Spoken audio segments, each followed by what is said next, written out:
indépendant depuis 3 ans et demi, mais ça fait une vingtaine d'années que j'œuvre dans ce secteur. J'ai été notamment chargé de projet numérique pour un CRI également, euh, voilà, pendant 15 ans.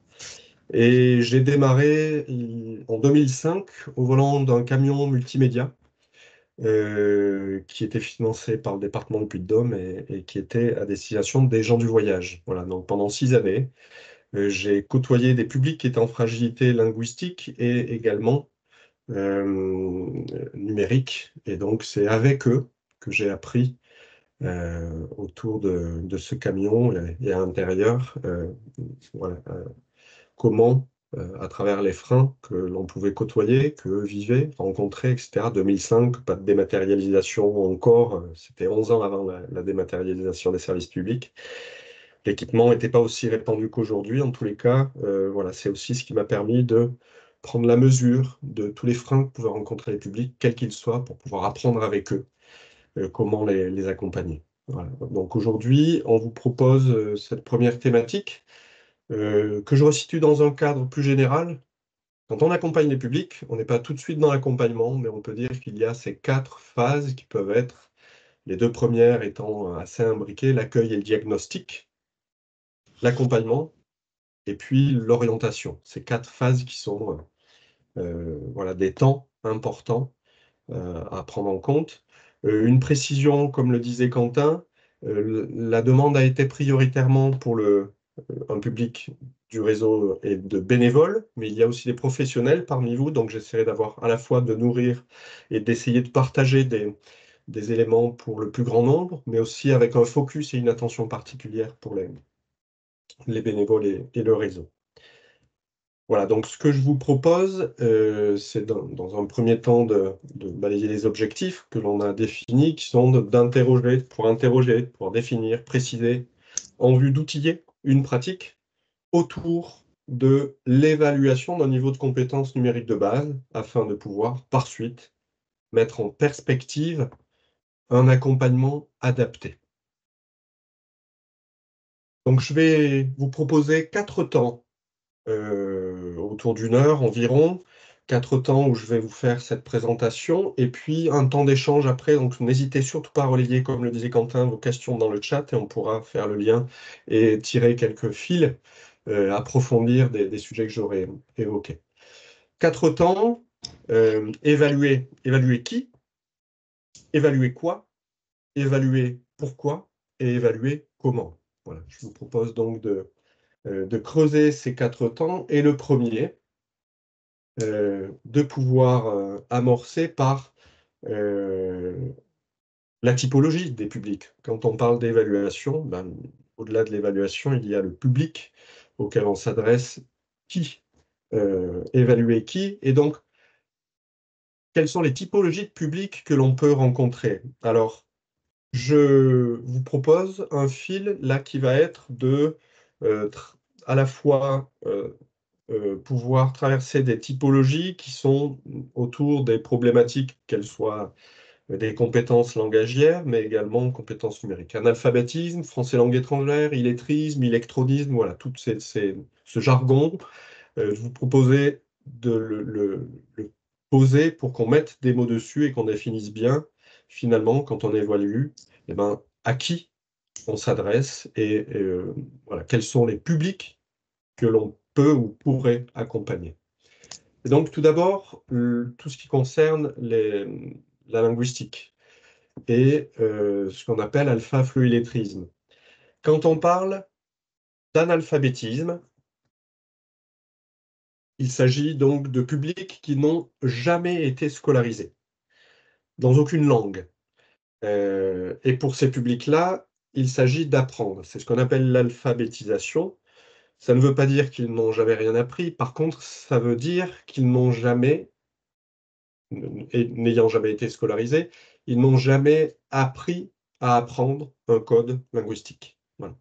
Donc, ce qui fait que lorsque, je vous donne un exemple, si on parle de majuscule ou de minuscule à quelqu'un qui n'a jamais été scolarisé, ça ne résonne pas. Voilà. Ça, eh bien, il faut avoir appris une langue pour apprendre le code, et l'orthographe, le lexique, syntaxe, etc., la grammaire. Voilà. Ce qui fait que pour ces publics-là, il va s'agir d'apprendre une langue, orale, écrite, etc., mais aussi d'apprendre à apprendre une langue. Pour des publics qu'on appelle FLE, français langue étrangère, ces publics, lorsqu'ils arrivent en France, eux ont été scolarisés. C'est la nuance avec les publics en situation d'analphabétisme. Les publics français langue étrangère ont été scolarisés, ont déjà appris une langue, mais ici, il s'agit d'apprendre une nouvelle langue. Donc pour ces publics, en l'occurrence, il s'agit d'apprendre le français. C'est pourquoi on parle de français comme une langue étrangère. Si je vais en Chine demain, je serai chinois langue étrangère, mais je sais déjà ce qu'est apprendre une langue, même si l'écriture, etc., n'est pas la même que chez nous. Voilà. Je sais en tout cas déjà ce qu'est un code linguistique, comment on apprend une langue et je vais pouvoir me référer à des choses qui sont du connu. Voilà. Du connu pour aller vers l'inconnu. Là où quelqu'un qui n'a jamais appris une langue ne le peut pas. Et puis, la troisième typologie, les publics en situation d'illettrisme. Là, on parle de personnes qui ont été scolarisées en France et qui, au sortir de la scolarité obligatoire à 16 ans, l'obligation d'instruction jusqu'à 16 ans, n'ont pas acquis une maîtrise suffisante de la lecture, l'écriture, du calcul, de ce qu'on appelle les compétences de base, les savoirs de base, pour être autonome dans des situations simples de la vie courante. Là, c'est le cadre national de référence de la NLCI, Agence nationale de lutte contre l'illettrisme, qui nous donne donc ce cadre. Donc, trois typologies, alpha, fleu, illettrisme. Pour les deux premières typologies de public, on parle ici de maîtrise ou non-maîtrise de la langue. Et pour l'illettrisme, on parle de maîtrise des savoirs de base. Voilà, donc on a deux grandes classes et à chaque fois, voilà, maîtrise ou non-maîtrise de ce qui constitue les compétences pour pouvoir être autonome avec ces problématiques. Analphabétisme, français langue étrangère, illettrisme, et puis un nouveau terme est apparu, électronisme. Alors, de quoi parle-t-on quand on parle d'électronisme? C'est un terme qui est apparu il y a finalement pas mal de temps, 99, Lionel Jospin, du côté de Hourtin, en Aquitaine, en Nouvelle-Aquitaine. Voilà, en 99, en août 99, Lionel Jospin a fait un discours et dans ce discours est apparu ce terme et la problématique qui était associée. Par contre, il a fallu attendre, vous voyez ici, 2020, pour que le terme d'électronisme entre dans le dictionnaire. Ici, le dictionnaire Larousse, et la définition, état d'une personne qui ne maîtrise pas les compétences nécessaires à l'utilisation et à la création des ressources numériques. Alors, vous voyez, le support, je le partagerai. Hein, voilà, Quentin et le réseau pourra vous le mettre à disposition. Vous voyez une petite flèche bleue, vous pourrez aller voir une vidéo qui étaye un petit peu les propos. L'électronisme, aujourd'hui, c'est complexe à définir précisément et on n'a pas de consensus autour de la définition. Pourquoi? Eh bien, en fait, ça n'est pas... voilà, si le terme électronisme vient de la contraction, enfin, voilà, vient sur le modèle d'illettrisme, la contraction entre illettrisme et électronique, électronisme, un illettrisme numérique, en fait, ça n'est pas si binaire. Ça n'est pas si simple que cela. Euh, il ne suffit pas de savoir lire et écrire pour être à l'aise avec le numérique. Auquel cas, tous les publics lettrés le seraient. Or, on sait bien que ça n'est pas le cas. Si lire et écrire est bien évidemment sont des compétences importantes, d'autant quand on voit l'écrit et la place de l'écrit sur un territoire numérique, hein, sur les supports numériques, bien sûr, ça aide, mais pour autant, on peut être lettré et être en difficulté avec le numérique. A contrario, On croise aussi des publics qui peuvent être en situation difficile, avec la maîtrise des savoirs de base, et qui peuvent avoir développé des stratégies, notamment de contournement, pour certains en utilisant le numérique. Être en situation d'illettrisme ne veut pas dire systématiquement être en difficulté avec le numérique, ça ne veut pas dire qu'on est forcément à l'aise avec tout le numérique. On a ce qu'on appelle des pratiques situées, et des pratiques qui peuvent être certes modestes, certes restreintes, mais qui sont des pratiques existantes. Et quand on utilise par exemple la lecture vocale ou la dictée vocale, ça peut permettre de contourner une fragilité avec l'écrit en utilisant le numérique pour contourner ces difficultés-là. Ça ne veut pas dire que tous les publics en situation d'illettrisme, loin de là, le font, mais ils le pourraient. En tous les cas, voilà, ça n'est pas aussi tranché, et on peut résumer par le fait que l'électronisme, c'est finalement, ce sont des fragilités euh, qui, qui définissent pour les différents publics des freins qui leur permettent, qui leur, ces freins-là qui les empêchent finalement d'être à l'aise et de tirer profit du numérique et d'être à l'aise avec le numérique. Alors finalement, en extrapolant, on pourrait dire, mais qui n'a pas rencontré, si je vous pose la question, qui a eu un jour été en difficulté avec le numérique? Je pense qu'on pourrait tous lever la main. On a tous un point commun, c'est que finalement le numérique, nous sommes tous apprenants du numérique. On apprend tous les jours, on a toujours des problèmes, et je dirais tant mieux, ça favorise l'interaction humaine. On apprend tous les jours avec le numérique. Voilà, c'est aussi ce qui se différencie, on y reviendra tout à l'heure, avec, je reviendrai sur la notion de maîtrise de compétences. Si vous avez des questions, on pourra aller plus loin dans le temps où voilà, où on vous proposera un échange, on pourra interagir ensemble.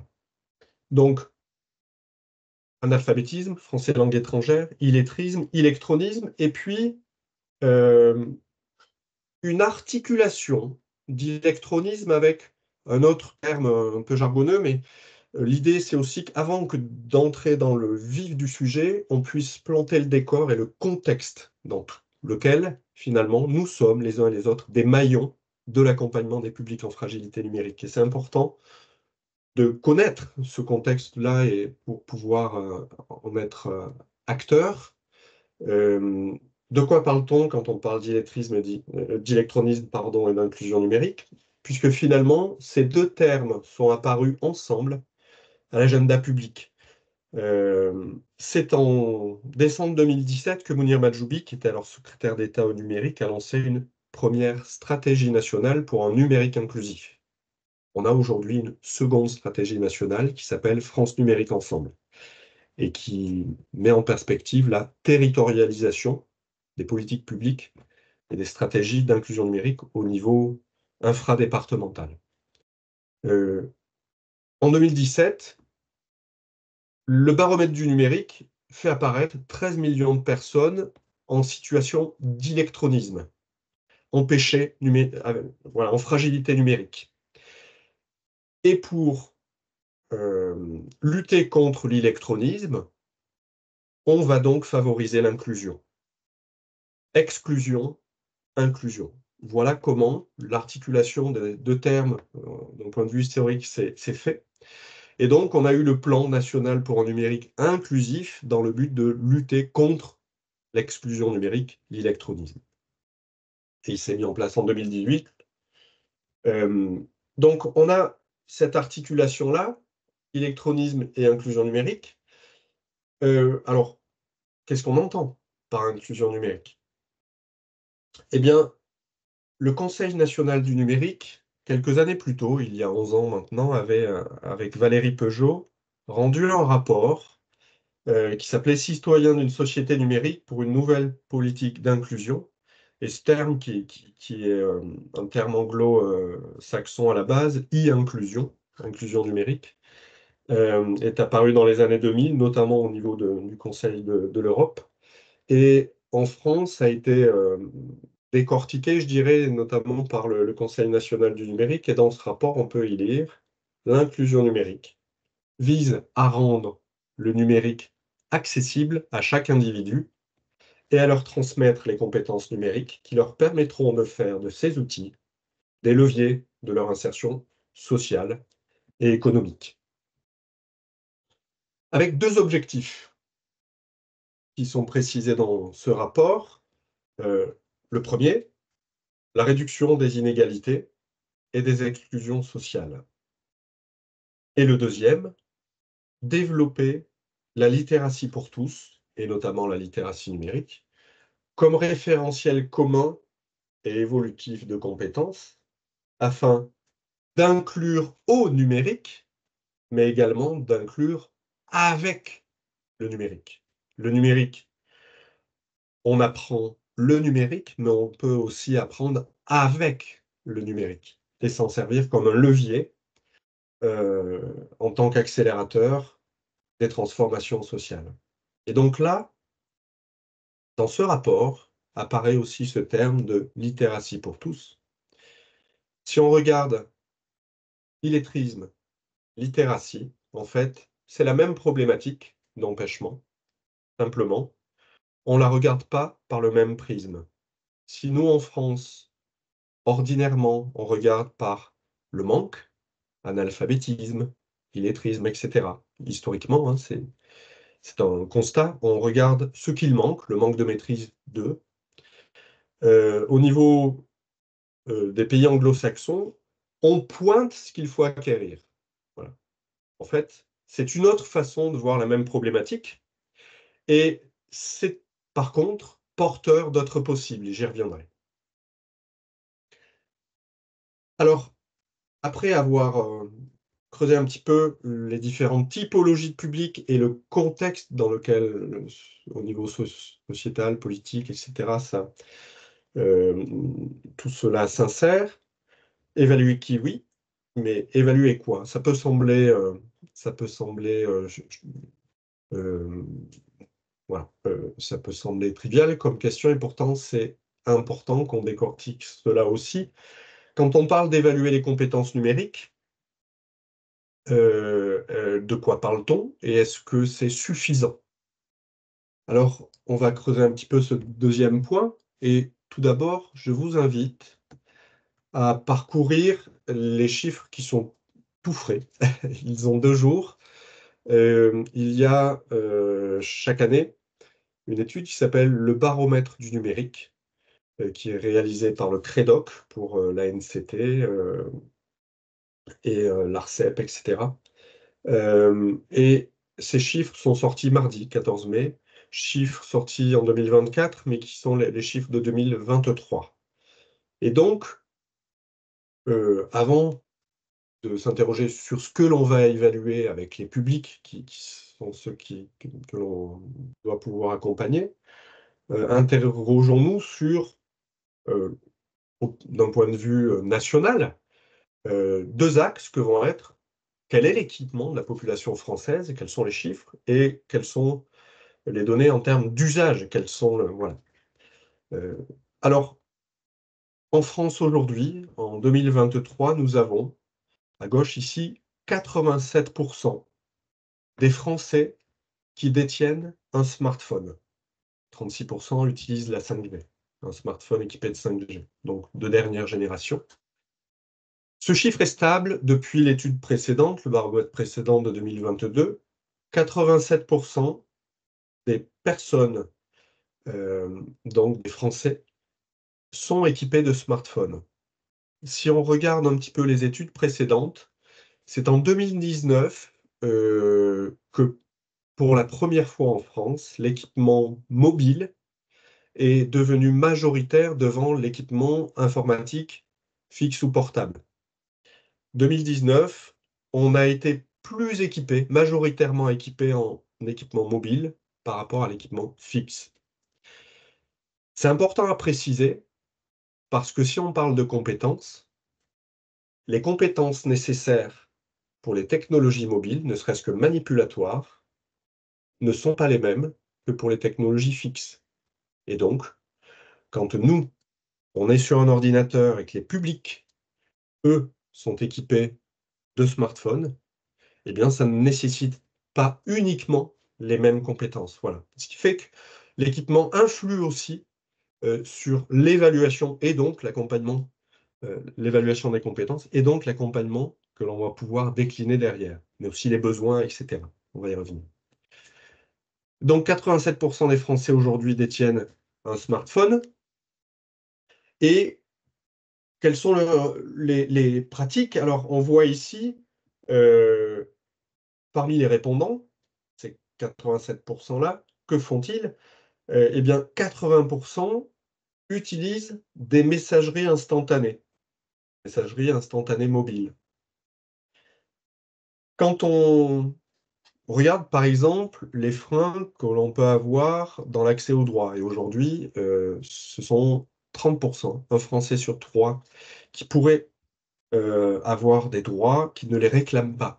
Le non-recours au droit, c'est 30% aujourd'hui, hein. C'est énorme, ce qui veut dire que derrière aussi, ça influe énormément sur, voilà, sur des problématiques économiques, insertion professionnelle, etc., la santé et bien d'autres.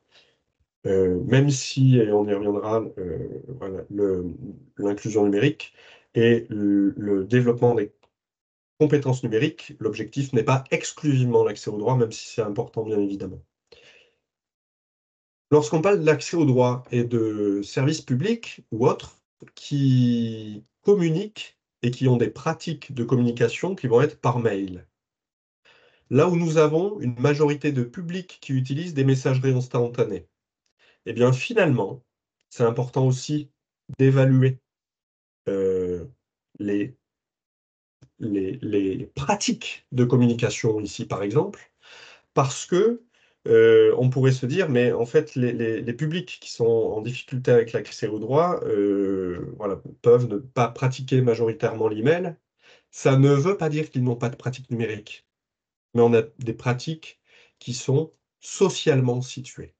Bon, je disais tout à l'heure, on a des pratiques situées, mais on a aussi des pratiques socialement situées. Ça veut dire que si les pratiques de communication pour l'accès au droit vont être plutôt par email, eh bien, on a en fait, dans la population française, majoritairement des pratiques de communication qui sont par les messageries instantanées.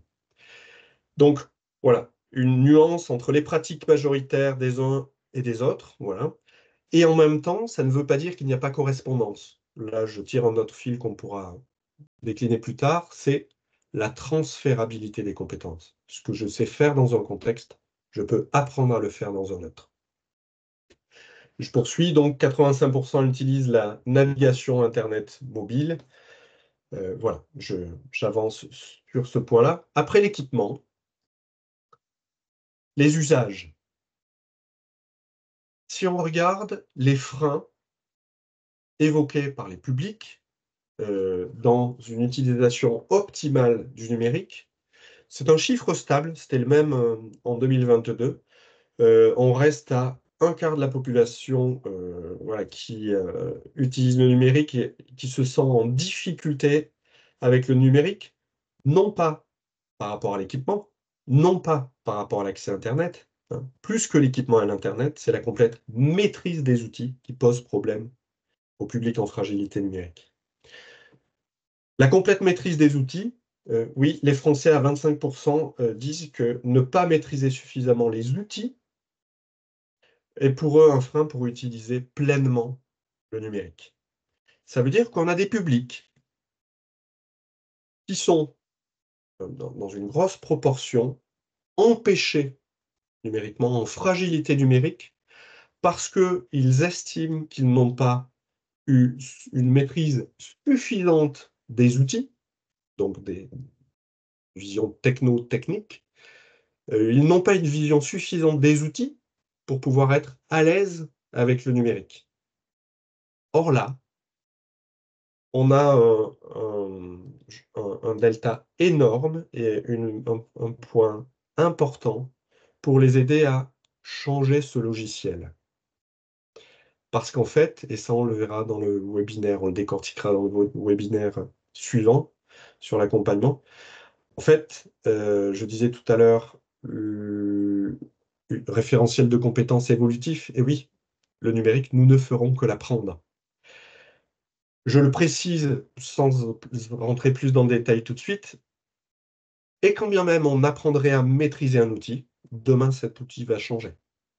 Il y aura une mise à jour, il y aura une interface qui va évoluer, il y aura de nouveaux outils. Ce qui veut dire que, par exemple, ce que j'ai appris avec l'ordinateur portable, lorsque cet outil est arrivé, il m'a fallu apprendre à nouveau de nouvelles compétences. Voilà.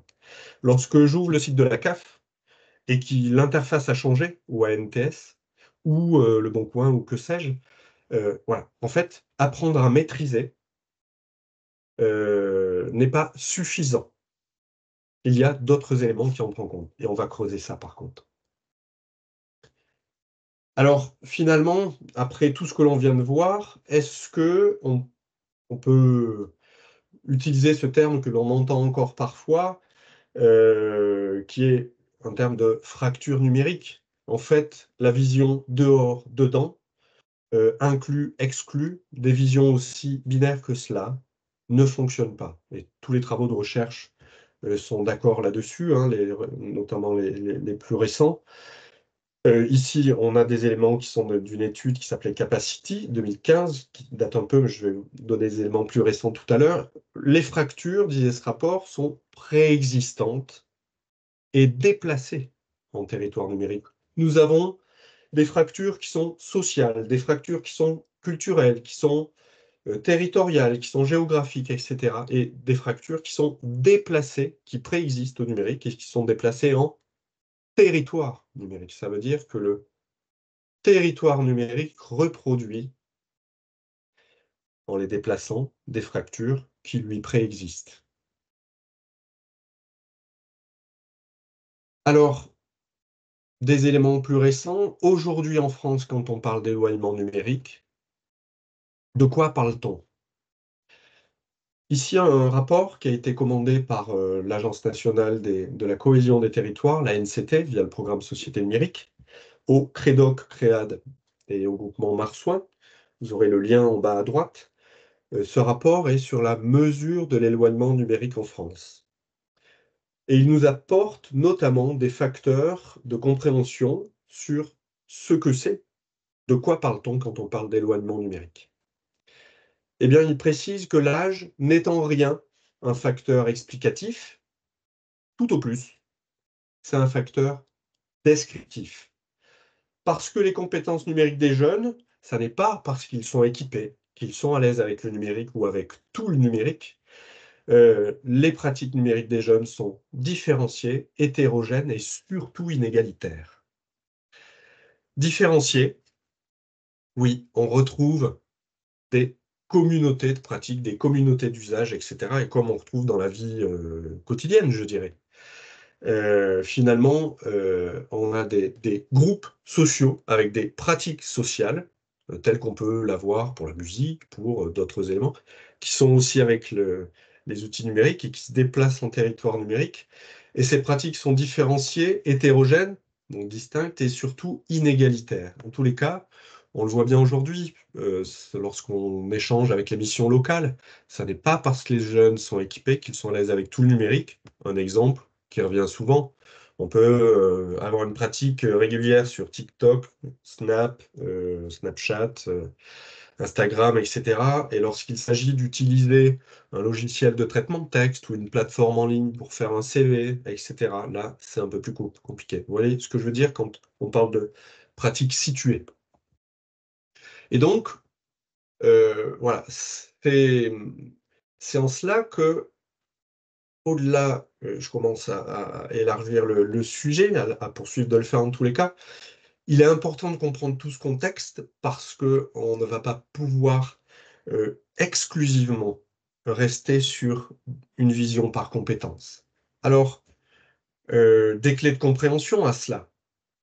Le rapport nous précise que le milieu social et le niveau du diplôme influent très fortement euh, pour comprendre et anticiper, du coup, des publics qui peuvent être en fragilité numérique. Les milieux modestes sont davantage caractérisés par l'éloignement numérique et par des pratiques numériques distantes de l'écrit. Ce qui veut dire que les milieux modestes peuvent avoir des pratiques numériques, mais qui sont distinctes de pratiques numériques d'un public qui pourrait être d'un niveau culturel ou de diplôme supérieur. Voilà. En tous les cas, on peut avoir des pratiques qui utilisent moins l'écrit, distantes de l'écrit, et ce qui pourrait être le cas de publics plus favorisés. Et donc, on a une variable culturelle. Également, les individus les plus socio-économiquement favorisés, donc la contrepartie, c'est que eux sont davantage susceptibles de tirer profit, des profits concrets de leurs usages.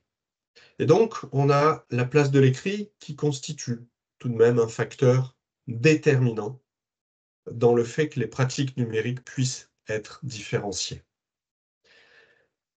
Le niveau d'appropriation correspond nettement avec le capital culturel. Et donc là, on élargit, et le niveau de diplôme, donc plus largement le capital culturel, et donc l'environnement culturel aussi, est un facteur prépondérant pour expliquer l'éloignement du numérique. Voilà, donc pour résumer, ces deux axes que sont le milieu social et le niveau de diplôme qui font que finalement, plus largement, l'environnement culturel et le capital culturel est ce qui va pouvoir favoriser une meilleure appropriation du numérique ou au contraire générer des freins. Donc voilà, ce qui peut permettre d'anticiper quand on évalue les compétences, voilà, de prendre la mesure aussi de ces éléments.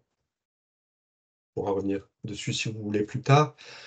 Sur l'échange, alors pour résumer, aujourd'hui, ce rapport nous précise, en France, aujourd'hui, on a donc mis à jour la façon dont on évalue l'éloignement numérique au niveau de deux points d'entrée que sont mesure le non-usage et l'indicateur l'aisance numérique.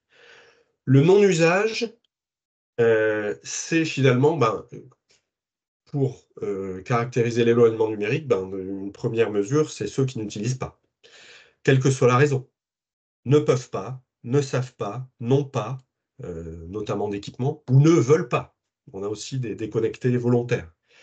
Le non-usage, et puis il y a aussi un indicateur qui là va être l'aisance ressentie. Et donc, on prend aujourd'hui en compte pas seulement maîtrise, non-maîtrise, mais on élargit à pratique et sentiment d'aisance de la pratique. Un exemple, en fait, on peut avoir des personnes qui peuvent avoir une pratique même très modeste, mais qui ne se sentent pas à l'aise avec cette pratique et donc ne pratiquent pas souvent. Ça ne veut pas dire qu'ils n'ont pas pratiqué, ça ne veut pas dire qu'occasionnellement ils ne pratiquent pas, mais ils ne sont pas à l'aise avec cette pratique. Ce qui fait que quand on a des publics qui vous disent le mail, non, non, non. Vous pratiquez le mail, non.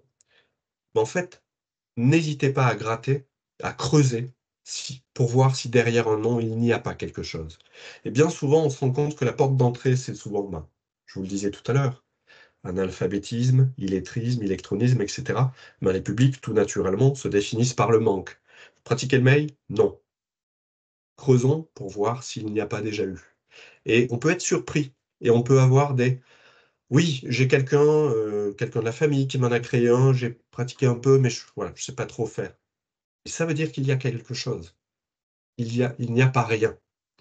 Voilà. Et ce qui fait que c'est le delta entre, voilà, décentrons un petit peu de maîtrise non-maîtrise pour élargir un petit peu et essayer de passer derrière le non ou la non-maîtrise, essayons de voir s'il n'y a pas déjà un peu eu quelque chose.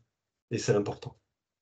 Et donc, en tout cas, dans le manque d'aisance, on a une personne sur trois, 31,5% des plus de 18 ans aujourd'hui en France métropolitaine, qui sont en fragilité numérique. Donc ça n'est pas rien. 16 millions de personnes en France. Je poursuis avec ce troisième point. Évaluer qui? Typologie des publics. Évaluer quoi? On a planté un petit peu le décor par rapport à ce qu'est l'éloignement numérique. Et évaluer pourquoi? Alors, le premier point, sur les objectifs de l'évaluation, et là, comme toute évaluation, on pourrait dire, eh bien, il s'agit de mesurer un niveau de maîtrise de compétences pour pouvoir, par suite, quand on accompagne, élaborer des perspectives pédagogiques ou andragogiques pour les adultes, mettre en perspective un accompagnement. Ce temps est important parce que on a souvent tendance à aller trop vite dans l'accompagnement. D'ailleurs, les publics nous pressent. Voilà, il faut que j'ai besoin d'eux, etc. Prenons du temps parce que plus on prépare l'accompagnement, plus on prend le temps d'évaluer, de diagnostiquer, etc., plus on va recueillir de matière pour mettre en perspective l'accompagnement. Et ici, si ordinairement une évaluation permet de mesurer un niveau de maîtrise de compétences en but d'élaborer des perspectives pédagogiques, ça en fait, c'est le prisme de celui qui accompagne. Or, accompagner, ça veut dire cheminer avec. Et dans un accompagnement, nous sommes deux, celui qui accompagne et celui qui est accompagné. Et finalement, au centre de l'apprentissage, ça n'est pas nous, c'est le public que l'on accompagne et son apprentissage. Donc au final, lorsque l'on approche la notion d'évaluation par le niveau de maîtrise de compétences acquis, non acquis, en cours d'acquisition, etc., voilà toutes ces notions qu'on peut avoir, hein, c'est effectivement une approche de l'évaluation qui est celle de celui qui accompagne. Qu'il soit professionnel ou bénévole, on va faire les nuances aussi, on va apporter des nuances. Par contre, où est la place de celui qui est accompagné? Quelle est sa part d'implication? À quel moment on s'appuie sur ce qu'il sait déjà pour créer des dynamiques d'apprentissage, etc. Donc là, voilà, je vous invite, collectivement, à prendre un peu du recul par rapport à l'évaluation. Et en fait, l'évaluation, ce n'est pas seulement l'évaluation de celui qui va accompagner, mais nous devons pouvoir créer une place à la personne accompagnée pour qu'elle s'implique dans ce qui va être son apprentissage. Puisque je ne vais pas apprendre à faire du vélo, mais créer le contexte pour que la personne apprenne elle-même à faire du vélo, si je peux permettre cette image. Alors, là, plutôt adressé aux professionnels, voilà, on peut avoir deux approches qui sont complémentaires, deux approches complémentaires de l'évaluation, une par les référentiels, l'autre par les concepts.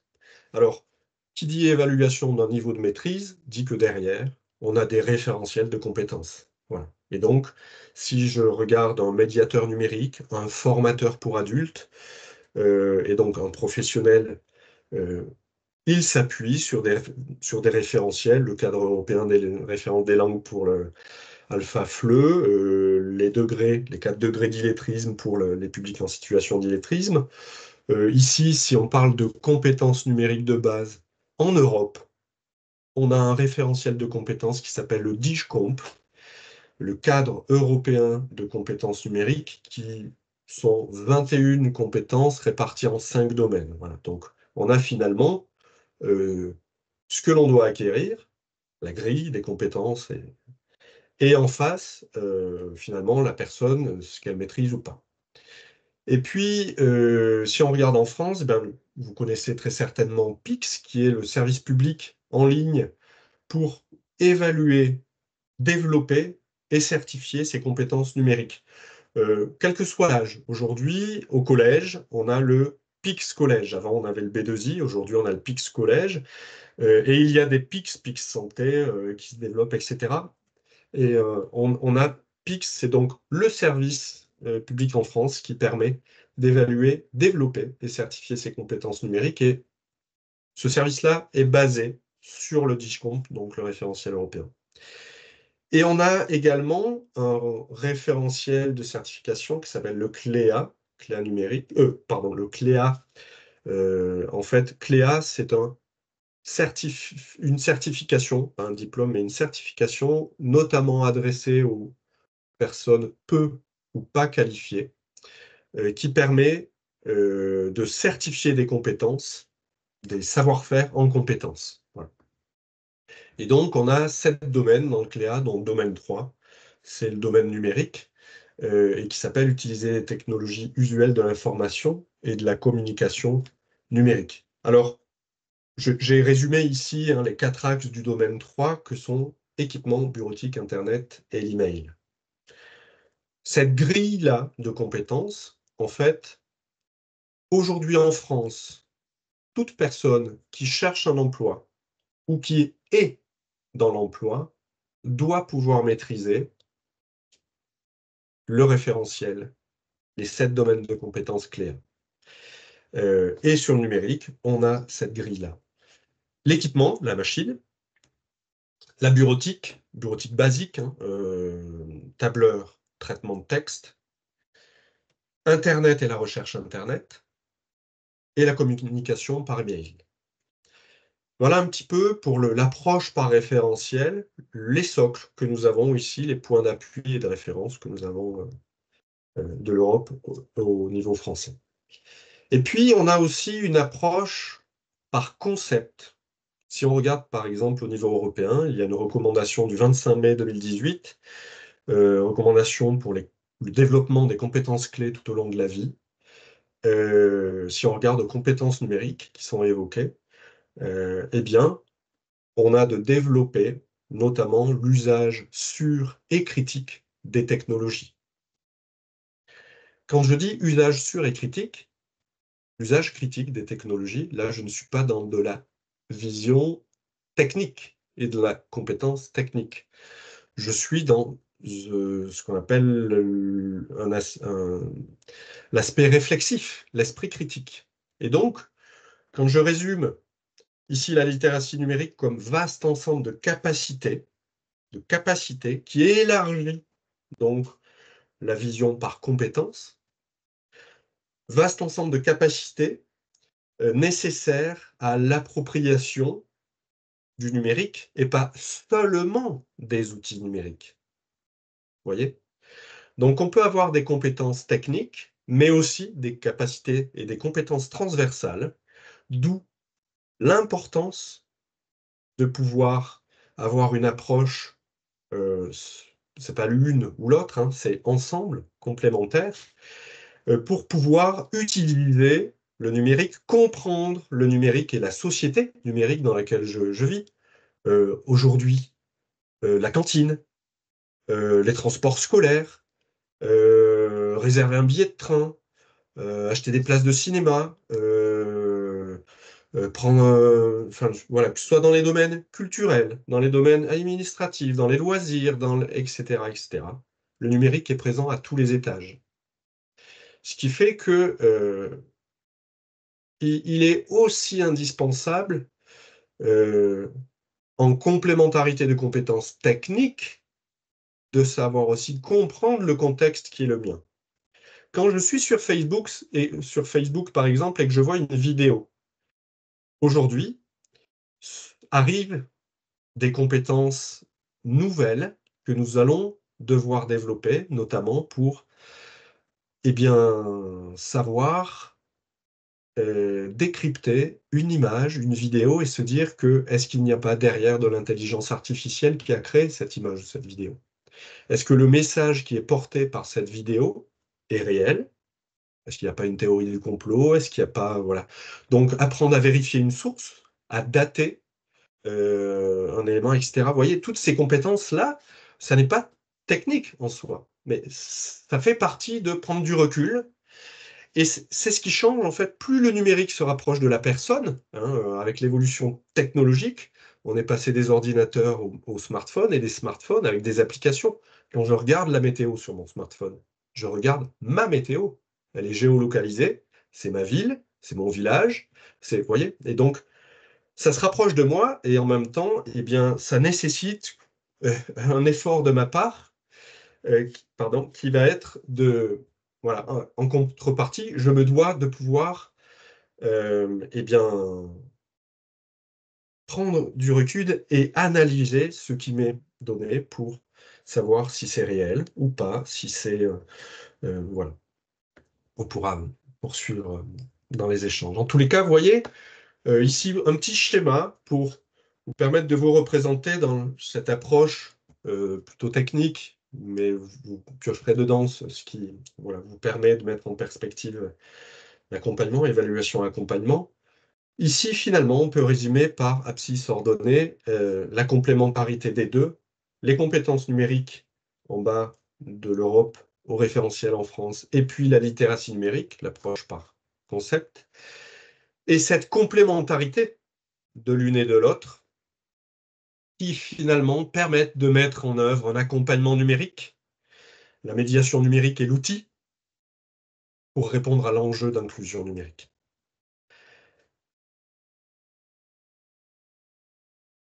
Et donc, ce que je viens de vous présenter, c'est que finalement, si notre sujet, c'est évaluer les compétences numériques, eh bien, on va élargir, puisque c'est nécessaire, mais pas suffisant. Il convient aujourd'hui, au-delà de l'évaluation d'un niveau de maîtrise de compétences, de pouvoir identifier tout d'abord l'équipement de la personne et le rapport au numérique. Puisque ce que me dit, enfin, l'équipement de la personne va me dire des choses. Qui dit équipement dit pratique. Même pratique empêchée, il y a pratique, même modeste. Et donc ça aussi, c'est ce qui va nourrir l'accompagnement par suite. Donc c'est indispensable à mesurer. Mais c'est aussi, et je vous disais tout à l'heure, là, c'est comme une pièce finalement. Il y a deux faces dans une pièce. Il y a celui qui accompagne et qui doit effectivement évaluer un degré de maîtrise pour mettre en perspective un accompagnement sur des points qui seraient... voilà, si la personne n'est pas à l'aise avec le mail, ben on va pouvoir mettre en perspective l'accompagnement du mail. Si elle n'a pas de mail, on va donc pouvoir mettre en perspective création d'un email, etc. Mais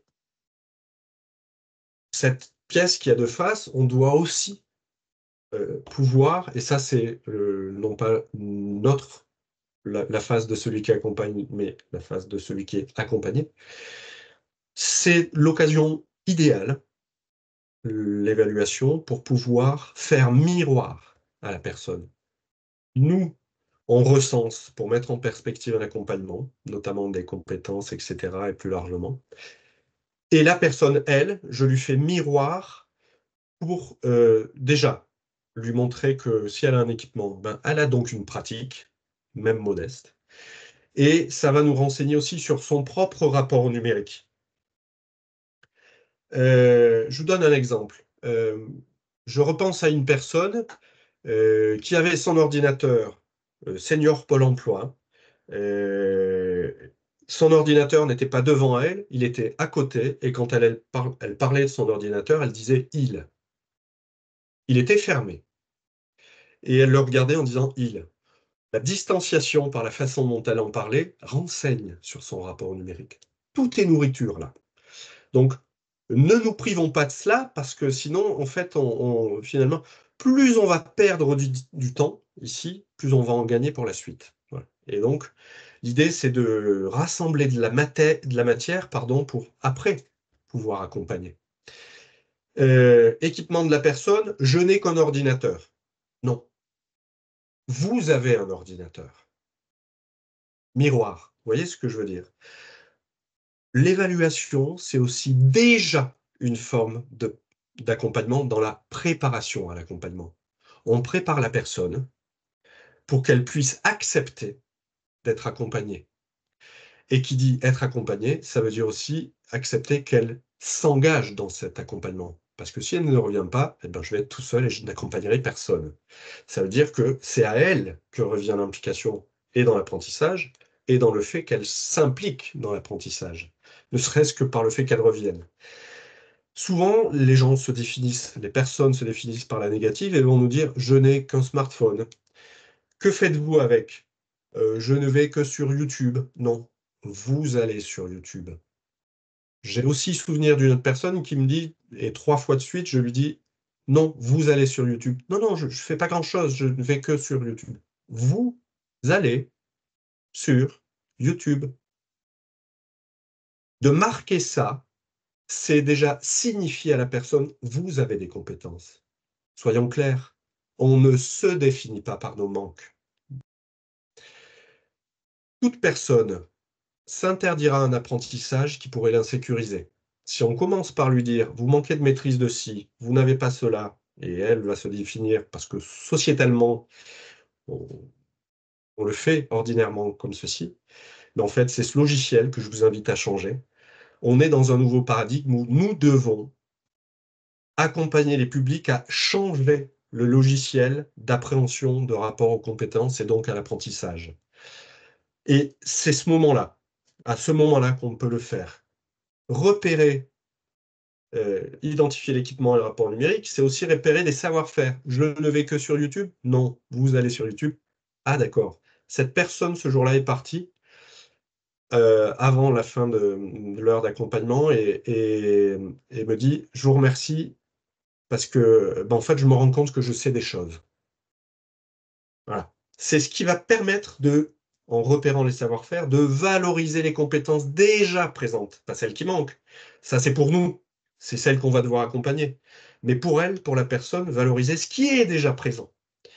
Et ça va participer à restaurer la confiance en soi pour susciter son désir d'apprendre. Parce que je ne vais pas apprendre à sa place, je vais l'accompagner pour qu'elle apprenne, sans implication, pas l'apprentissage.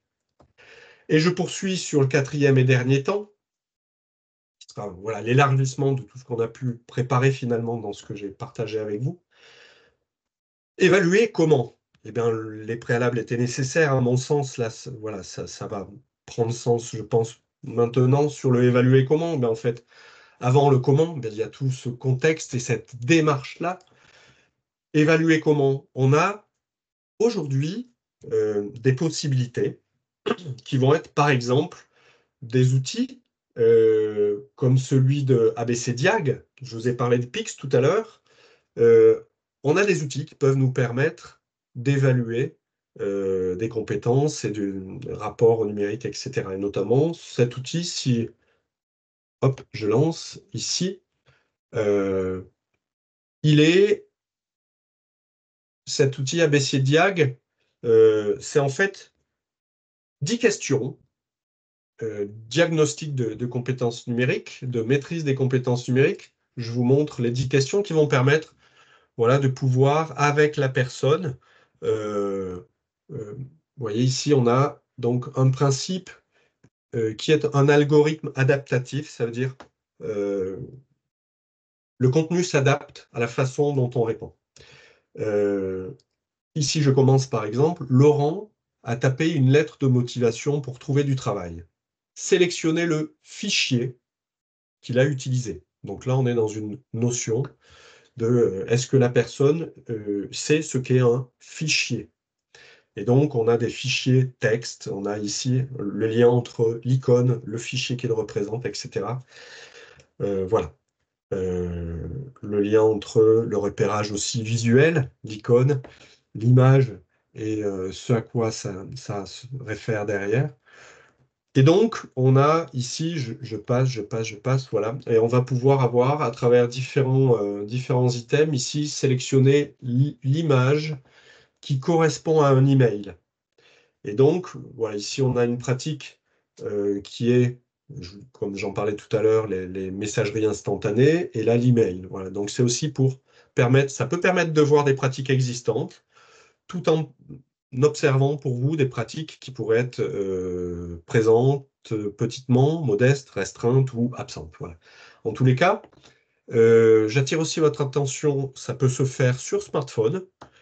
N'oubliez pas que c'est la personne qui est accompagnée, et donc l'intérêt c'est qu'elle puisse, si elle est équipée d'un smartphone, ben, allons-y sur son smartphone. Ça peut être l'occasion de voir si elle sait accéder, si elle sait faire une recherche Internet, si elle sait, vous voyez, tout est nourrissant dans cette phase-là, cette première phase-là. Tout peut nous renseigner sur le rapport et les pratiques de la personne, le rapport numérique et ses pratiques. Voilà, donc là, on a à travers Abessi. C'est Diag, un outil qui nous permet, notamment dans les 8 niveaux PIX, hein, répartis 2 par 2 sur novice, indépendant, avancé, expert. Là, on est sur voilà, de voir où se situe la personne. En tous les cas, on a bien compris aussi qu'on peut être novice dans certains domaines et expert dans d'autres. Voilà. Ou, en tous les cas, pardon. Les publics les plus éloignés ben, vont être 1, voire infra 1. En tous les cas, ici, outil qui peut accompagner une pratique de diagnostic, hein, dans le contexte et la démarche que je vous présentais, et puis une évaluation qui serait moins formelle, hein, donc l'outil PIX sur une évaluation formelle, et ici une évaluation informelle. Et donc je vous partage ici, alors c'est pas une recette, c'est par contre une grille que je vous propose et qui peut vous permettre, et je fais le focus notamment par rapport à vous, bénévoles, euh, mais plus largement, hein, moi je l'utilise aussi en formation de formateur, cette grille-là, voilà, pour que les formateurs vivent eux-mêmes ce que c'est que d'interroger le rapport au numérique, l'équipement, les pratiques, etc. Ben, c'est 4 points d'attention en fait. Ici, une évaluation formelle qui est donc à l'oral, où je vous invite à observer sous forme de questions 4 points. Le premier point, équipement. Deuxième, les pratiques. Troisième, les besoins. Quatrième, les envies. Le premier, demandez à la personne quel est votre équipement. Ordinateur, smartphone, tablette. Et la façon dont elle va vous répondre, ça va déjà vous renseigner sur autre chose, le rapport au numérique. Comme je disais tout à l'heure, je n'ai que un smartphone. Vous entendez quoi par équipement? Est-ce qu'une tablette, c'est un équipement? Ouais, tout va renseigner. Quel est votre équipement? Smartphone, par exemple. Je n'ai qu'un smartphone. Ça veut donc dire que la personne n'a pas d'ordinateur, pas de tablette. Creusez quand même, voir s'il n'y en a pas dans l'entourage. Parce qu'on peut aussi avoir des pratiques par procuration. Je ne sais pas manipuler la souris, mais j'ai vu mon mari qui, lui, utilise la souris. Ah, donc vous avez déjà vu comment on bouge un peu, même si vous n'avez jamais pratiqué vous. Vous savez peut-être comment ça se tient, vous avez entendu, clic droit, clic gauche, etc. Vous voyez, ça permet voilà, de prendre aussi la mesure des pratiques par procuration. Donc, quel est votre équipement? Ça permet de renseigner ce sur quoi la personne peut avoir des compétences. Et pour nous, ceux sur lesquels elle en a moins. Euh, Quelles sont vos pratiques? Deuxième point. Que faites-vous avec cet équipement? Je ne vais que sur YouTube, etc. Faites miroir, valorisez ce qui est déjà présent, et en même temps, donc ça renseigne sur des compétences pardon, déjà présentes et pas uniquement manquantes.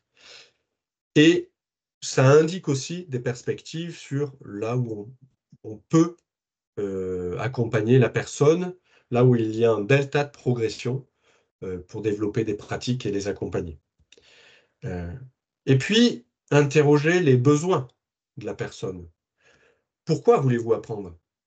Euh, Pourquoi êtes-vous venu? Quels sont vos besoins? Alors, je précise ici, parfois, la personne ne sait pas. C'est dur de savoir de quoi on a besoin quand c'est difficile pour les personnes qui sont en difficulté, on ne sait pas de quoi on a besoin en fait. Donc là, c'est à nous de pouvoir évaluer. Mais c'est aussi peut-être parfois, ça peut être les besoins d'un tiers. Pôle emploi m'envoie pour que j'apprenne l'email. Ben, le besoin, là, c'est celui de Pôle emploi. Mais est-ce que c'est celui de la personne? Or, si je veux pouvoir l'accompagner, eh bien, il n'y a nécessité qu'il n'y ait pas que Pôle emploi ou l'accompagnant. Il faut qu'elle soit là aussi, et donc qu'elle s'implique. Ce qui fait que le besoin, c'est souvent lié à l'urgence. J'ai besoin de ceci pour cela. Et donc, ça témoigne par contre aussi ça peut être des besoins, pas exclusivement ceux des tiers, hein. Ça peut être, ben, j'ai besoin d'utiliser WhatsApp pour échanger avec mes petits-enfants. Super, voilà. Ça, c'est un besoin exprimé qui fait lien aussi avec le quatrième point qui est essentiel, l'envie. Équipement pratique, besoin, oui, mais ne vous privez pas d'interroger les envies. le lien avec les centres d'intérêt. Plus les personnes vont être éloignées et, et plus on va devoir s'appuyer sur les envies. Parce que finalement, ces personnes-là, elles ont rarement envie d'apprendre le numérique, alors que c'est celles qui en ont le plus besoin. Du coup, je dis souvent, ben, quand on n'aime pas la soupe, c'est pas une cuillère supplémentaire qui va nous la faire aimer. Pardonnez l'image, mais ici, finalement, c'est parfois préférable de fermer son ordinateur pour pouvoir mieux l'ouvrir après. Les chemins détournés parfois être les plus rapides. Faire un pas de côté pour mieux y revenir après. Cette personne qui avait l'ordinateur à côté d'elle et qui me disait lui, elle n'avait aucune envie d'apprendre le numérique. Elle était obligée par Pôle emploi, sinon elle était radiée.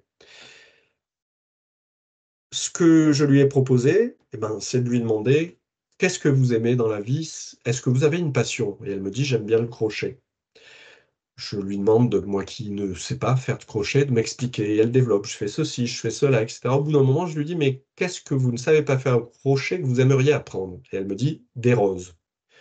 Je réouvre mon ordinateur, je tape tuto rose crochet, je vais dans les réponses vidéo, et là, je vois son visage qui s'illumine. Pas devant le numérique, devant ce qui fait miroir dans, finalement, elle, d'une part, des domaines de compétences qu'elle a, et des perspectives de pouvoir d'agir, d'émancipation, et de ce en quoi le numérique peut être aussi un levier, un point d'appui. Ça n'est pas qu'une source de difficulté ou des compétences à acquérir, ça peut aussi être un point d'appui pour les acquérir, ces compétences-là. On peut apprendre le numérique, on peut aussi apprendre avec le numérique. Et ici, les envies, c'est aussi signifier à la personne qu'elle a des domaines de compétences, et c'est d'ailleurs à travers le jardinage, ou j'en pensais à quelqu'un, c'était les vides-greniers. Il aimait faire les vides-greniers, bien soit. Et donc la recherche Internet, poster un message, etc. Et de façon transversale, ici, on peut utiliser le numérique pour. Et donc, c'est s'appuyer sur le numérique comme vecteur d'une dynamique d'implication des publics et de développement des capacités. Et capacité, ben, c'est finalement ce que Pascal Plantard appelle l'ensemble des actions qu'un individu a le pouvoir de mettre en œuvre et l'ensemble des états qu'il peut effectivement atteindre pour accroître son bien-être et favoriser son pouvoir d'agir. Et donc la démarche globale, c'est celle de la présomption de compétences. J'en terminerai donc par évaluer les compétences numériques. C'est finalement non pas penser par le manque de compétences, mais inviter les publics et nous-mêmes à penser pouvoir d'agir et émancipation. De la réparation à l'émancipation. Prendre en compte l'envie et pas seulement le besoin. En quoi le numérique peut participer au développement de mon pouvoir d'agir? Et finalement, passer de l'inclusion numérique au pouvoir d'agir. Je vous remercie.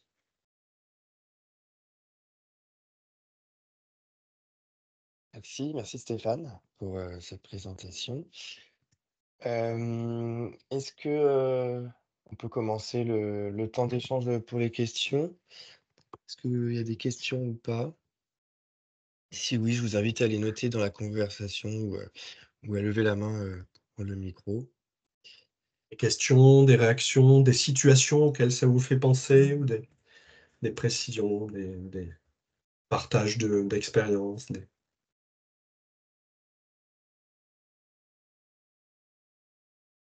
Qui se Euh, lance? il y a une Carole qui est en train d'écrire sa question. N'hésitez pas à prendre la parole aussi, peut-être sinon, et à vous présenter aussi. On n'a pas de question. Alors, moi, j'ai peut-être une question, Mhm. Stéphane. Lors de ta présentation, tu parlais des personnes qui n'étaient pas assez confiantes ou qui ne voyaient pas, en fait, la transversalité de leurs capacités. Ouais. Est-ce que c'est déjà arrivé d'avoir une personne, des fois, trop confiante et qui pense trop confiance dans ses capacités et comment, du coup, remédier à cela? Alors, il y a deux points. Tu évoquais la transférabilité tout à l'heure. Alors, on peut avoir, pour le premier point, des personnes qui, euh, où on le voit, hein, ça peut se lire, notamment sur le visage ou la façon dont se comporte la personne, voilà, sur une attitude même physique, voilà, en nuance par rapport à quelqu'un qui serait sûr de lui, à l'aise, etc. Par nuance. Et là, du coup, on peut avoir des personnes qui sont voilà, assez inhibées et pour lesquelles, d'ailleurs, ce temps d'évaluation, on ne l'a pas évoqué, mais ça me le fait penser, individuel ou collectif. Ça peut être les deux. Quand je le fais en collectif, l'individuel, évidemment, est rassurant. Plus les personnes sont en difficulté, plus elles vont attendre de l'individuel et redouter un petit peu le collectif. Et en même temps, le collectif, je repense à un groupe de seniors Pôle emploi, 11 personnes, tous obligés d'être là, sinon radiés. Donc voilà, pas vraiment le choix. Et en même temps, quand je leur ai demandé à la fin de l'évaluation collective, qui voulait venir avant d'être là, personne. 11 sur 11. Personne ne voulait être là. Euh, pour autant, les 11 sont revenus. Alors, c'est pas, il n'y a pas de recette magique, hein. Par contre, il y a un contexte qui peut être sécurisant ou insécurisant. Est-ce que le contexte est favorisant ou pas? Je vous le disais, si le contexte est insécurisant, alors clairement, je ne vais pas revenir. Toute personne se refusera un apprentissage qui pourrait l'insécuriser. Donc, il faut créer les conditions pour que je me sente bien. Là, on parle de compétences, etc. Et donc, ben, le contexte, enfin, l'objet de la présence est par lui-même peu rassurant, quoi. C'est pour ça qu'en fait, il faut rééquilibrer la balance et en faire, je dirais, faut faire miroir vraiment autant qu'on peut. Et quand je dis collectif, en fait, euh, je ne choisis pas entre l'individuel, l'évaluation individuelle ou collective. Quand je le fais en collectif, c'est de l'évaluation individuelle au sein du groupe. Ça veut dire que je vais être, par exemple, en présence avec toi, Quentin, en présence pédagogique et à distance pédagogique du reste du groupe. Mais le groupe est là, mais distant. C'est pas lui, c'est pas Anaïs ou Séverine dont on parle ou avec qui j'échange, ça va être avec Quentin, par exemple. Et ce qui fait que les autres peuvent prendre du recul sur ce qui se passe et ce qui se produit. Quand cette personne, tu me dis par exemple, Quentin, je n'ai qu'un smartphone et je ne vais que sur YouTube et que je te redis 3 fois de suite, non, tu vas sur YouTube. Je te signifie que tu as des compétences. Certes, peut-être pas aisées, mais je commence à restaurer l'estime que tu peux avoir de toi pour pouvoir t'autoriser à accepter que, ben oui, tu as peut-être un delta de progression, mais pour ça, il va falloir être suffisamment confiant pour s'autoriser à revenir et à apprendre. Donc, je le travaille, entre guillemets, directement avec toi et à distance avec les autres. Et finalement, ce qui fait que répéter 11 fois, chacun va l'avoir en direct, en présence pédagogique une fois et à distance 10. Voilà. Et ça permet de mutualiser comme ça. Et à force de le répéter, ben, les gens se disent, mais oui, mais en fait, et ils vous le disent, ben, ça fait du bien parce qu'en fait, je me rends compte que ben, je sais des choses. Oui, on ne se définit pas que par ses manques.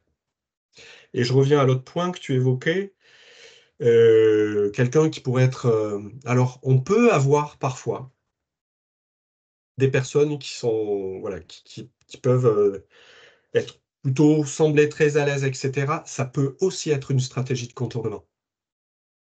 En fait, je dis un peu comme de la fumée, quoi. Voilà. Je masque.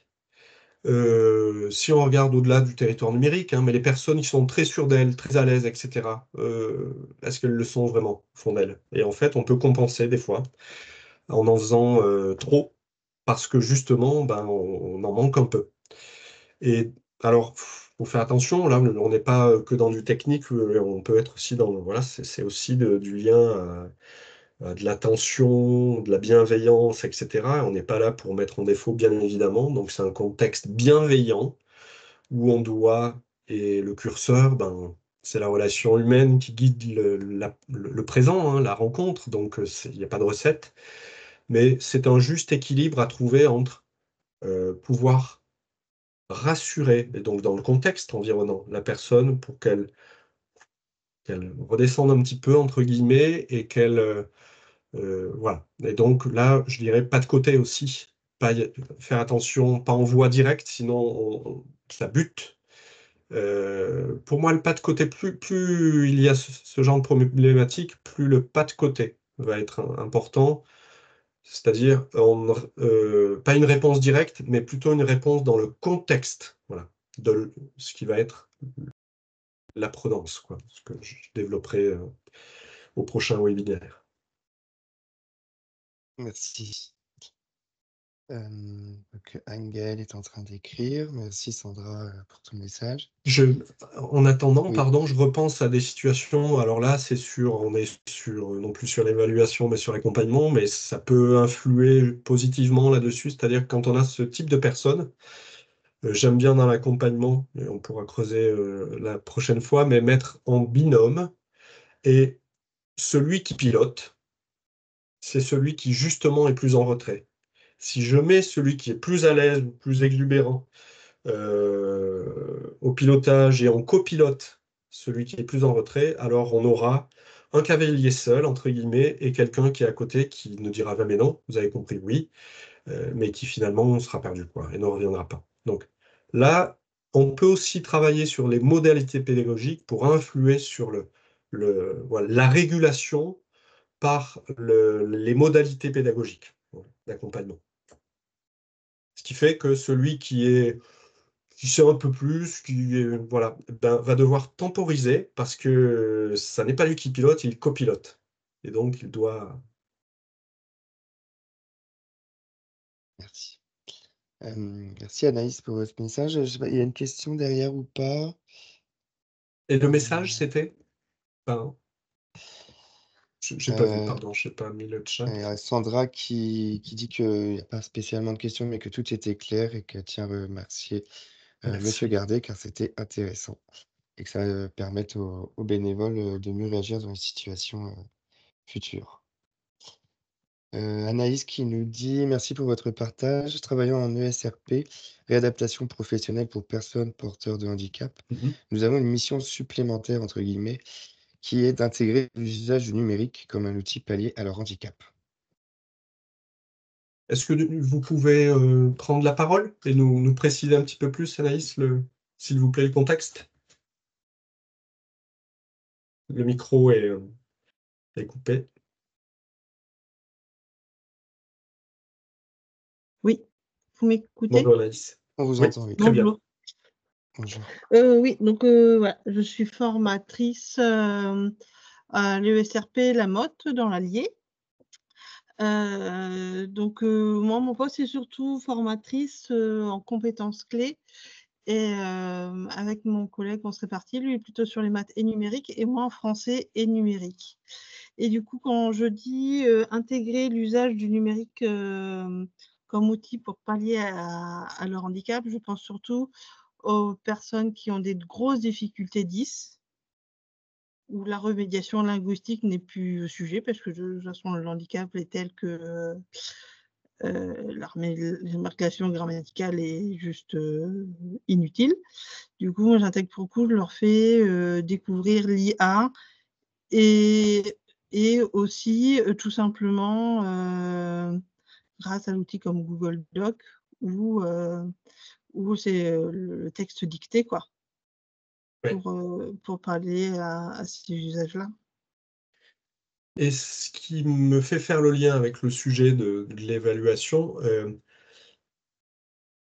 quand on, quand on interroge les 4 temps, hein, équipement, pratique, besoin, envie, les pratiques, de voir aussi les pratiques, on peut être surpris.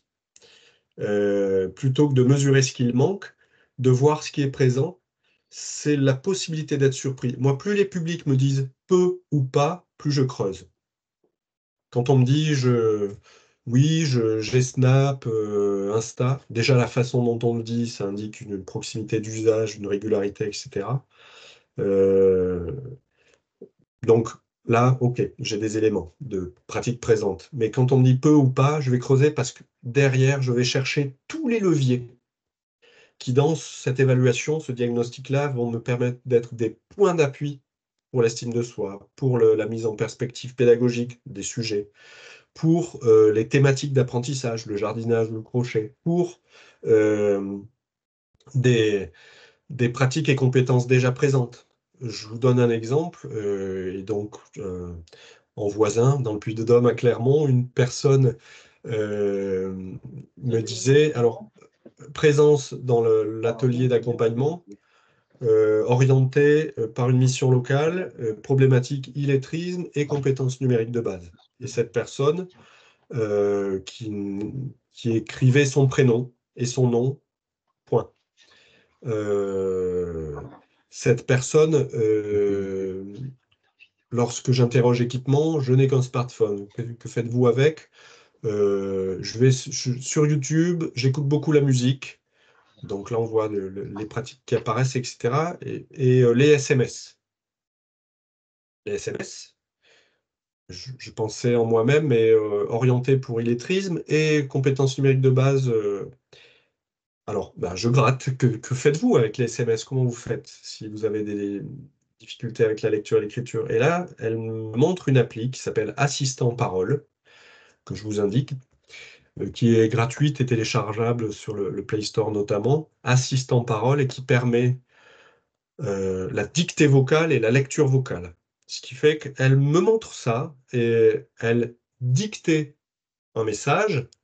Elle sélectionnait, elle me dit, je papier-colle dans les SMS et j'envoie. Et quand on me répond, je papier-colle et je fais lire à assistant parole. Elle avait une pratique du SMS, somme toute assez. D'ailleurs, je lui disais doucement, doucement, parce qu'elle était rapide dans ses gestes. Et elle utilisait elle-même cet outil que je ne connaissais pas. euh, et donc, ça a été l'occasion, moi formateur, d'apprendre avec la personne. On est tous apprenants. Et en fait, elle avait des pratiques de lecture dictée vocale pour contourner une problématique de lecture-écriture. Voilà. Et ce qui fait que quand on a travaillé sur l'email, je vous passe toutes les étapes, hein, mais l'idée c'était qu'elle puisse avoir une adresse mail et puis y accéder et envoyer des mails, pièces jointes, etc. Et au moment de rédiger le premier mail, elle me dit, mais je ne sais pas faire. Je lui dis, allez-y, écrivez un mail. Je ne sais pas faire, je ne sais pas écrire. Et là, je lui dis, et ça fait le lien avec Quentin, ce que tu évoquais tout à l'heure, la transférabilité. Je lui dis, mais ce que vous savez faire avec Assistant Parole, vous pouvez le faire avec Gmail, La Poste ou autre. Voilà. Accompagner à la transférabilité des compétences. Si dans le diagnostic préalable, on n'a pas mesuré ce qui est déjà présent, alors on ne pourra pas, au moment de l'accompagnement, se servir de ces leviers-là. Et ils sont des leviers sur bien des points. Et alors après, ce que vous évoquez, Anaïs, effectivement, vous voyez, la maîtrise des compétences, elle est évolutive et pas figée. Nous sommes tous apprenants du numérique et personne ne maîtrisera jamais les compétences numériques, puisqu'elles sont en évolution constante et que les outils de demain, je ne les connais pas encore. Aujourd'hui, oui, vous évoquiez l'IA, c'est un enjeu et une perspective importante, que ce soit pour les médiateurs numériques, les formateurs, les formatrices, etc., que de savoir ce que c'est, comment ça fonctionne, parce que, oui, ça peut être, c'est un enjeu de société, mais c'est aussi, même si les IA existent depuis des décennies, mais on en entend parler publiquement avec notamment il y a 1 an et demi de ChatGPT voilà, qui a été dans les IA pardon, génératives de texte, qui a, je dirais, mis sur la place publique ce type d'outil et changer la donne parce que tout un chacun peut, en conscience, dans la démarche ou pas d'ailleurs, mais aller prendre ces outils et les utiliser. D'ailleurs, en application, hein, on a ce type d'outils en application aussi. Et donc, il y a un véritable enjeu, notamment pour les publics peu ou pas lettrés. Vous évoquiez les troubles 10, donc la dyslexie, dyscalculie, dysorthographie et autres.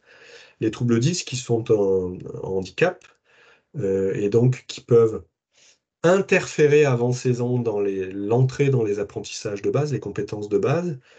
Tous les publics en situation de 10 ne seront pas en situation d'illettrisme, mais une partie.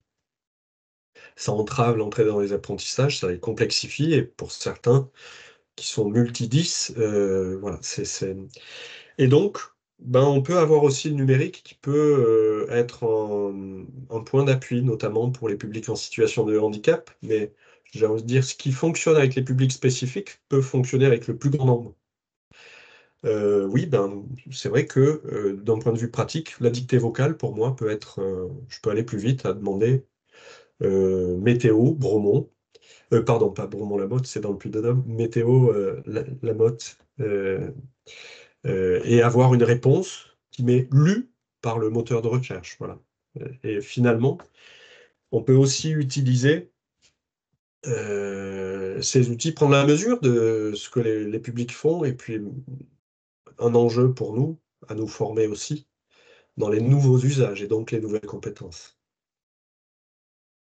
Là où l'IA change la donne, c'est que si jusque-là, par exemple, dans les référentiels de compétences, on a, je vous disais, le CLEA domaine 3, l'axe 3, Internet et la recherche Internet. Un moteur de recherche, oui. Aujourd'hui, avec une IA générative de texte, on a un moteur de réponse. Vous voyez ce que ça change dans le rapport au numérique et à, je dirais plus largement, le numérique.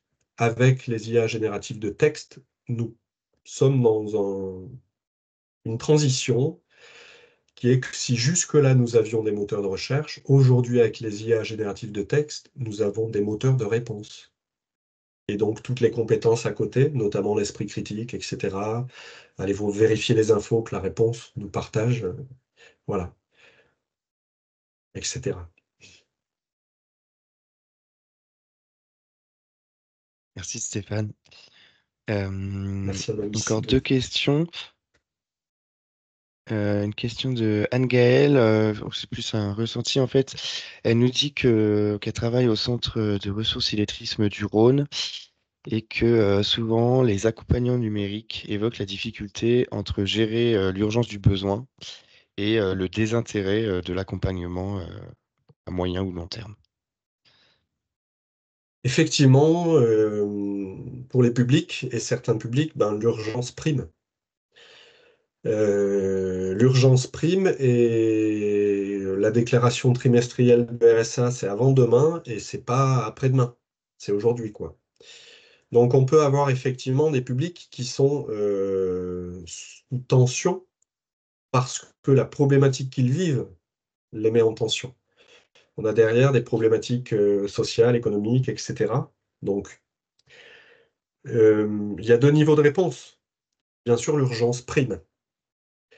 Et sur cette urgence, par contre, il y a une question à se poser, est-ce que je suis le mieux placé pour y répondre?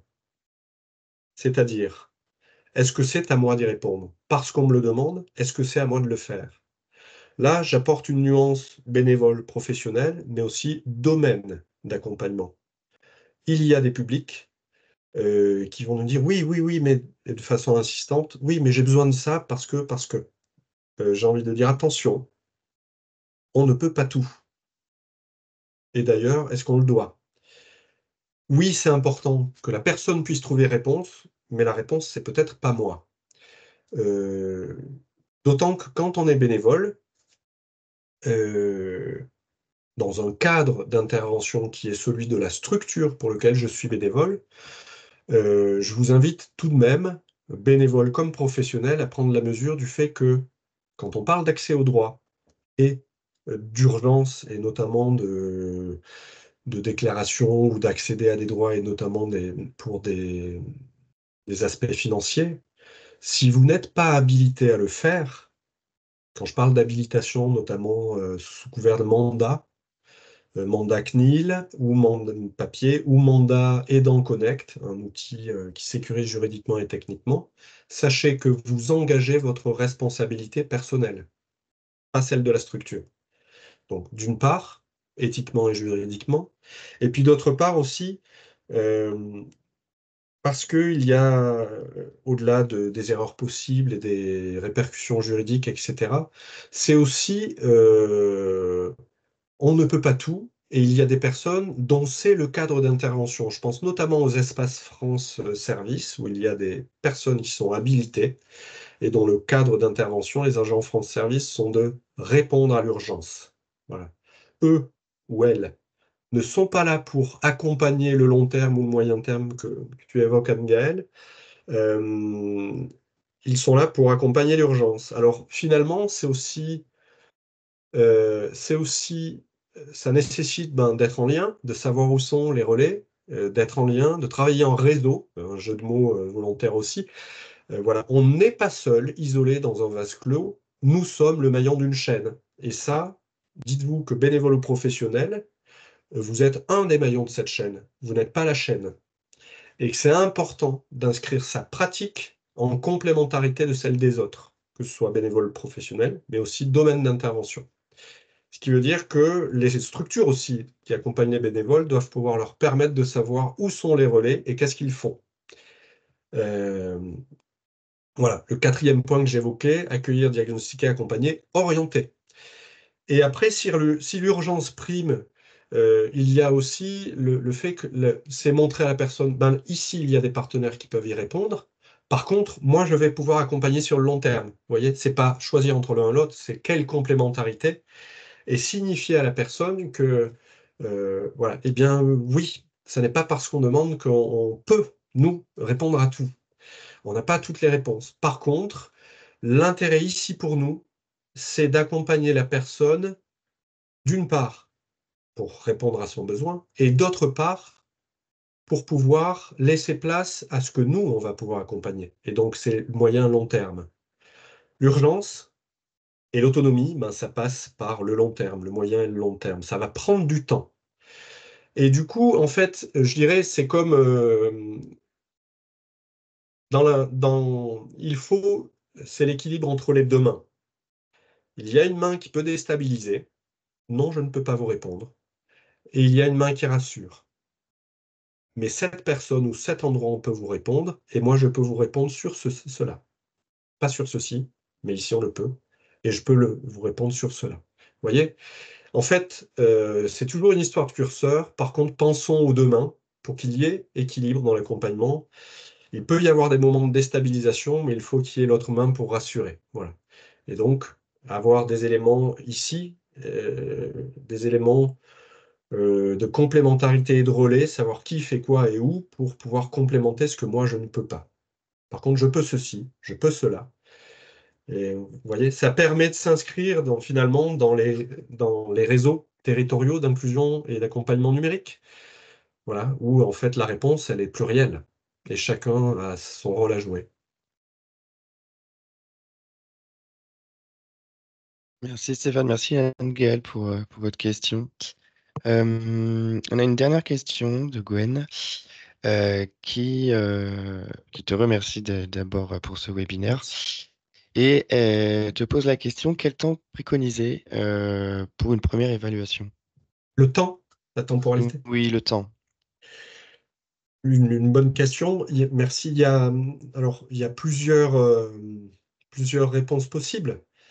Quel est le temps dont vous disposez, vous? Quel est le temps dont dispose la personne? Vous voyez, on parlait précédemment d'urgence, etc. Voilà. En tout cas, j'ai envie de dire, c'est pas une réponse de Normand, le plus longtemps possible, sans y passer 15 jours. En même temps, ce que je veux dire là, c'est que j'ai évoqué tout à l'heure perdre du temps pour en gagner. Alors, perdre du temps, oui, mais combien? Là, le curseur, c'est plusieurs éléments qui vont le définir. C'est la structure pour laquelle vous êtes bénévole ou professionnel. Je vous donne un exemple. Dans les CAF, selon les typologies de public, on a 5 ou 10 minutes pour accompagner une personne. Là, ça peut être une structure qui vous donne finalement, qui vous cadre la temporalité dans laquelle vous allez pouvoir, vous voyez? Alors, ça te donne un exemple parmi d'autres, hein, mais euh, quelle est la temporalité qui vous est permis, vous, aidant, accompagnant, formateur, formatrice, médiateur, médiatrice? Et puis, quel est le temps dont dispose la personne? Et là, l'idée, c'est aussi de l'inviter à, oui, il y a de l'urgence, mais accordez-vous ce temps-là. C'est pour vous que vous vous accordez ce temps-là. Voilà, donc c'est un compromis là entre ce que vous pouvez et ce que la personne peut. Et après, il y a entre guillemets, le temps idéal. J'ai envie de dire, ça dépend aussi individuel ou collectif. Si on est en collectif, je dirais que quand on est 10 personnes, 1 heure, voilà, c'est déjà long, 1 heure, hein, c'est assez énorme. Et en même temps, voilà, ça permet à la fois de l'évaluation individuelle au sein du groupe et de l'échange en grand groupe. Voilà. Et de créer une dynamique collective qui va vous permettre de mettre en perspective un accompagnement collectif ultérieur dans lequel vous aurez des binômes, etc. Vous voyez, tous ces éléments sont à prendre en compte. Et je dirais sur l'individuel, voilà, une demi-heure me semble largement, enfin voilà, largement. Une demi-heure me semble bien. C'est aussi accorder ce temps à la personne. Si vous êtes qu'avec une seule personne, c'est une discussion, hein. C'est pas, voilà, vous pouvez avoir un échange que vous notez, mais n'hésitez pas à lui demander. Ça vous dérange pas que je prenne quelques éléments? C'est pour moi par la suite pour savoir comment je vais vous accompagner. N'hésitez pas à demander si ça dérange pour les personnes qui, voilà, qui pourraient. Parfois, certaines personnes, ça peut les inquiéter, notamment quand elles ne maîtrisent pas l'écrit, ça peut les inquiéter de vous voir écrire sur ce que vous dites. Voilà, on ne maîtrise pas l'écrit de l'autre et ce qu'écrit sur moi, la personne. Donc voilà, c'est un échange côte à côte. Il y a le face à face ou le côte à côte aussi, l'espace, la mise en espace influe sur ce temps-là. C'est pas que l'oral, c'est aussi comment je mets en espace la rencontre. Quand je suis dans une banque d'accueil où je suis en face à face, ça induit des comportements. Faut pas s'étonner que la personne vous tende le smartphone en disant ben, faites-moi ceci. Quand je suis dans une table plutôt ronde et que je suis à côté, je vais être dans ce que moi j'appelle le coude à coude. Est-ce qu'on inscrit notre accompagnement dans du face-à-face ou du coude à coude? La mise en espace influe aussi. Et le positionnement. Quand je suis debout et que je me mets mes 2 mains sur le bureau et que la personne qui apprend est assise, je suis spatialement au-dessus d'elle. Quand j'ai une chaise et que je me mets à côté d'elle, je l'accompagne. Je suis son égal. Voilà. Cheminer avec l'autre, n'oubliez pas. Et du coup, voilà, laissons la part à l'autre. C'est un compromis entre, voilà, on n'est pas seul dans l'accompagnement, il y a ce compromis-là. Mais voilà, une demi-heure en prenant vraiment le temps de creuser et de valoriser la personne et de la rassurer pour de l'accompagnement, notamment s'il y a du collectif derrière. Et puis sur du maxi, moi une demi-heure maxi, et puis sur du collectif, on peut avoir là du 5 minutes, 5-10 minutes en ciblant plus là, en faisant des focus. On peut moins être long sur du collectif pour que, voilà, pour que les gens ne s'ennuient pas autour. Et en même temps, on va aller plus sur voilà, pointer des points de façon moins détournée. On va aller plus directement sur le sujet, quoi. Voilà. Le collectif autour va permettre de le rendre moins direct. Merci Stéphane. Est-ce qu'il y a d'autres réactions, d'autres questions?